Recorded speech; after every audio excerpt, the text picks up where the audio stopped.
Hello everyone, this is Kat, and welcome back to Generation Zero.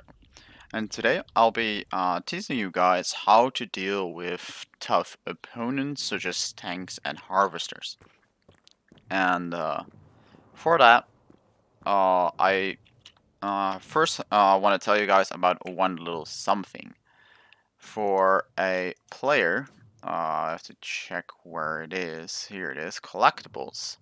It is possible for you to get machine blueprints. And these blueprints are all scattered across the map. And if you don't really want to remember all the information that I'm about to give you, if you go on to the Wikipedia, find locations for these blueprints, and just take an hour or two to just like run around, get all of them, you can actually get all the information at any given point by just using your binoculars. Um, because these are these are blueprints show you the weak points of any machine if you actually have them. And for that, you need, of course, you need the binoculars and you need the skills. You need to get a skill into the spotting intel, because without spotting intel, you cannot actually get these. And if you want to have a even more easy time defeating any enemy, I highly suggest getting yourself some component damage, which gives you plus 10% at level 2 when damaging enemy components. So as I said, of course, I'm all bragging about weak points, components. So what actually are the components? So we got a prototype tank here, and it's already starting to glow when I actually aim towards it with the tech vision enabled on my binoculars. And you can see that this thing has a whole bit of little points highlighted. And normally you wouldn't have that unless you have those machine blueprints. And you can of course just see different components such as the knee joint and whatever. You can also see armor. Armor is of course going to be the light blue ones. You can, if you will turn around, hopefully somewhat soon, you will be able to see the big front plate on the front of him. And armor will eat a bit of damage before it breaks, and after that your shots will basically go through it. Having a higher armor penetration means there's a higher likelihood of you getting through the armor and damaging the other components behind it before actually destroying the armor. However, Foam on the Jacket actually does a little bit more damage against components. So as an experienced player, armor-piercing ammunition will actually kind of hold you down, especially if you have an experimental 50 cal. Because the experimental 50 cal is going to be one of your best friends. Because this thing supposedly can hit multiple opponents at once, it basically has its armor penetration shoved up through the roof. With that, it basically ignores all armor on something like this tank, and that's not my binoculars. Kind of binoculars, thank you. So again, all of these components, if you hit one of these components, you will do bonus damage. And with the 50 cal, basically it will hit every single component that is in a straight line. So if you were standing still and you shoot perfectly from the side into one of the knees, you would be able to damage the other knee at the same time. Of course, these components have health. Once the health is 0, you can no longer damage it further because it's already destroyed, and you'll no longer do critical damage towards them. If used correctly, if you just damage these components, you should be able to take out this prototype tank within a single magazine of experimental 50 cal. With normal 50 cal, I'm not sure, but that's why I also just brought a normal 50 cal. So we're just gonna give that a shot. This will last for a little bit, but it should go away somewhat soon. I do hope that I've brought enough medical supplies to actually get through those rockets, which I'm not sure about. I'm just gonna take an easy time here. And just make sure, of course, I do not hit the ground here. We cannot quite shoot him right now. It's kind of annoying that he is behind the hill, so I'm gonna have to wait a bit for him to come back. Meanwhile, I'm just gonna reload.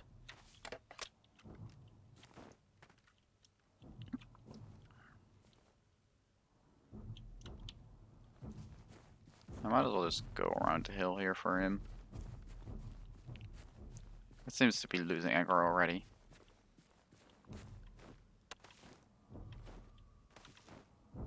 Alright, there he is. You can see the blue sparks coming off.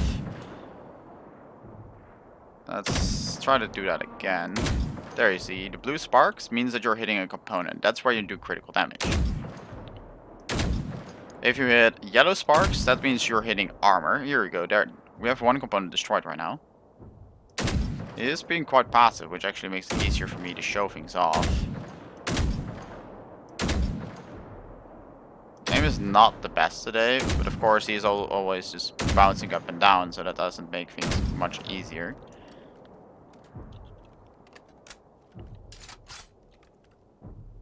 I can hit the fuel tank here though. See if we can take that thing out.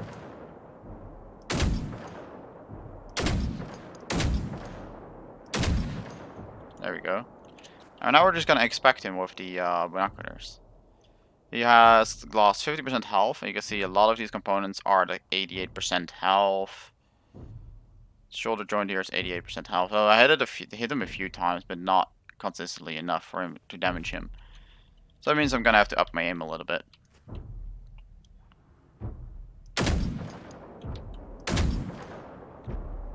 I'm not gonna waste shots trying to go through the frontal armor plate.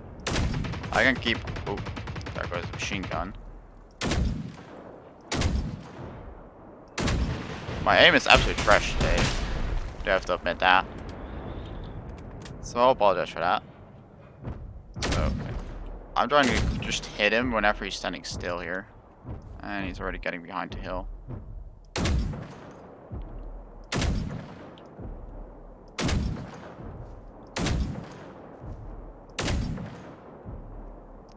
Okay, so this is definitely more than one magazine, of course. And I guess that just shows how much different the 50 cal is from, like, the experimental from the 5-star.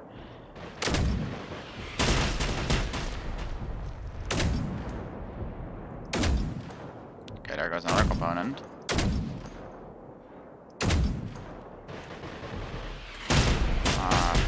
Okay.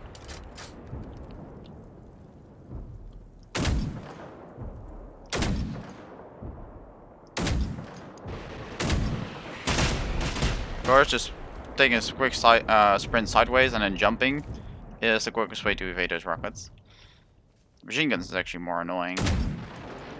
And actually, there he goes. So I went from 240 to 173. So that's about 70 bullets of 50 cal. We can easily see whether that was worth it by seeing what he dropped. So I have no like extra bonus on get wrapping ammunition, but if you did, you would actually get double the amount of ammunition. So here we got just under 50 cal ammo. Of course, a lot of it's AP, and AP on the 5-star actually probably like makes it a little bit better, but on the experimental, you definitely want to have full metal jacket because you want to have that little bit of extra damage. But of course, you also get, in addition to that, you get a whole bunch of other ammunition types. So without the extra ammunition mod, even with this thing, you run pretty much even when you actually are shooting the weak spots with this 50 cal. But if you bring out the experimental, oh boy, let's see if we can find another one. Okay, sorry for the quick cut, but I was rambling a little bit in the end of that recording, and I decided just, I'll just wait until this guy respawns. And there you go. Again, bring the same gun. I don't want to evade those hunters, so that's one thing that I'm have to kind of do first.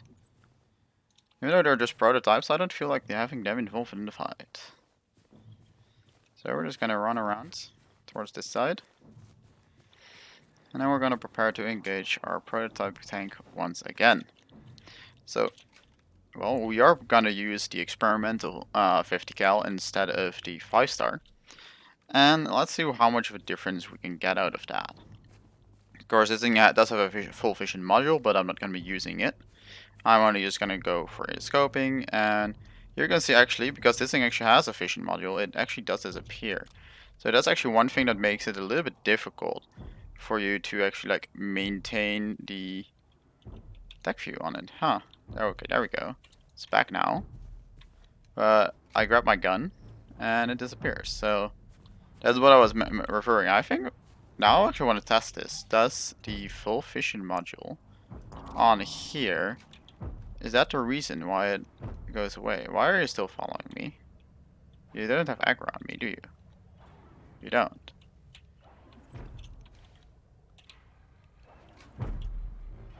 Okay, so now it stays. So apparently if you hold your full vision module on it, if you hold your full vision module on, then it will disappear. So if you have no vision module on your gun, you actually can take advantage of that. Okay, so we're now gonna start shooting this bad boy. Here you see, 2 shots, 3 shots, and like our module is destroyed, just like that.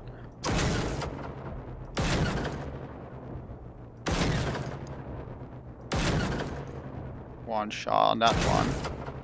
That one missed. That one missed as well. Ouch. Got knocked down there. That's not good. Let's see if we can actually shoot through the armor plate.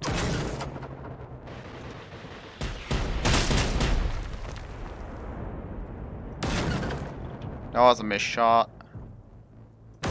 That's a hit. Again, we missed like 4 or 5 shots in the 18-shot magazine. We still have ammunition left before this guy died. Maybe that's actually like a proper indicator on how overpowered the experimental 50 cal is. So, yeah, we made ammunition profit here without even getting the ammunition booster, like skill. So of course that skill is right here, salvage. Like these are 3 tech skill tech trees where I highly suggest getting like at least 4 points into. Of course, carry capacity is going to be obvious. In this case, component damage, 10% just straight up damage buff on all your weapons if you're just continue to aim properly. And then salvage to get 100% ammo increase in from containers and destroyed enemies. That last one is gonna make you just like pretty much always run positive on ammo with just running this 50 cal against these big guys. And that basically allows you to basically do anything. Okay, after another quick cut, I found you guys a harvester here because I want to show some more weak spots. I'm not gonna be shooting the harvester. But for you guys to actually like just see and remember, I'm gonna ignore those guys. So for the harvester, the main ones are the big fuel tanks in the back, and those are actually 3 separate components. As you guys can see here, it's a bit bright, but you can see how it actually has 3 separate components. You can actually select and view each separately. And those are in, if I actually just go to like normal vision here, at least try to, it's actually in the big square box in the back. You can see the little V shape right there. That's actually where the components are. So let me swap back to the component view. You see that's where the fuel tanks are. So if you aim in that section, if you first aim left, then middle, then right, you'll be able to get 3 components. You get crit damage on 3 separate occasions. And honestly, that's generally enough to kill a harvester. Scanning those 3 components. If you want more than that, of course, you can shoot the rockets. The rockets count as components, so you can do actually more damage to those as well. And further than that, in the front legs, they have these little core drives. They have on the top here, they have concussion actuator as well. And in the middle top of the rear legs, they also have these little components, core drives. And I have no idea why these guys are all getting close to me as always. Let me crouch again. These guys really want to get close and cuddly with me. I'm going to walk back a little bit. I'll continue to observe him. We also have this little front part in the drill. Component core drive again. But that's really like one of the less important components. I'm just going to go back to normal view and see if we can turn it off. So the most important things to remember on this thing is get the 3 fuel tanks in the back, get the missile pods. And that should honestly be enough for you guys to actually destroy a harvester on any difficulty, honestly, as well. That's it. I'm just gonna try to find some of the higher rank enemies to point out a few more weak spots for you guys real quick. Okay, so for Apocalypse class tanks, the weak spots are similar as all the other tanks. So I'll just again just go over them in just a little bit. We have the joint in the first shoulder, then we have the root mount weak point, then we have halfway the upper leg on the knee. Those are total of 8 weak points. Then you have the fuel tank in the back. Then we have the actual core component that's in the center. We have 2 components right behind the armor. And then we have, of course, have the guns. And on larger, so we're talking military, Phoenix, and of course Apocalypse tanks, we have the tick pods. Those should be enough components for you to actually destroy it. I generally focus on the tick pod and the fuel tank, and then go for the shoulder pods or the leg components, because those are relatively easy to hit, not covered by a lot of armor, and generally especially when standing still, you have like a split second or something to shoot them before the entire system moves again. And in the case of the leg ones, as compared to the shoulder ones, you're going to have an easier time hitting the leg ones because those are stationary for a longer time than the ones up on the shoulder. So do keep that in mind. They do have the so-called wall of flame modules here as well, on specifically the Apocalypse version of the tank. I should have done some testing whether taking those out will actually prevent the enemy from using the wall of flame, but seeing how destroying the tick storage keeps the tank from using its ticks, and the same goes for the machine gun, in this case mortar. Like if you disable those weapons, you can take them out. I will assume here that if you get those orange lined components called the wall of flame, it's kind of hard to get the pointer on. So those are the orange long shapes alongside the side of his head. Okay, now it's standing still for a little bit. So those components, if you destroy those, you should be able to disable its stomp wall flame attack. And okay, there we just suddenly warp to the left. Okay, so that's that. We only have one more entity type to look at, the Seeker, but I'm gonna see if I can find one. Okay, so even after searching far and wide for over half an hour, I did not find any Seeker. I found dozens of tanks, harvesters, hunters, runners, whatever. No Seekers at all. So that's that. I do have to say, like, you shouldn't really have too much issues with the Seeker. I do know from the top of my head that their weak points include the little sight stabilizer rotors, whatever. So if you hit them there, you can do some crit damage, but you really should be able to like 1 or 2 shot them anyways. So that's it. If you do want to have the drop chance of getting the communication alert, just do not hit the little speakers on the top, and you'll be fine there. So that's it. This will be everything for this video. I hope you enjoyed, and if you did like the video overall, please give it a like, and maybe just share it with some of your friends to get some more popularity on my channel. It's been not the greatest months or like half a year for me, and I do still do it for you guys, and not necessarily for me for earning money, but of course at this time that I put into this, where I would otherwise be probably working some random day job, and yeah, that's it. Again, I hope you guys enjoyed, and I'll see you guys all in the next one.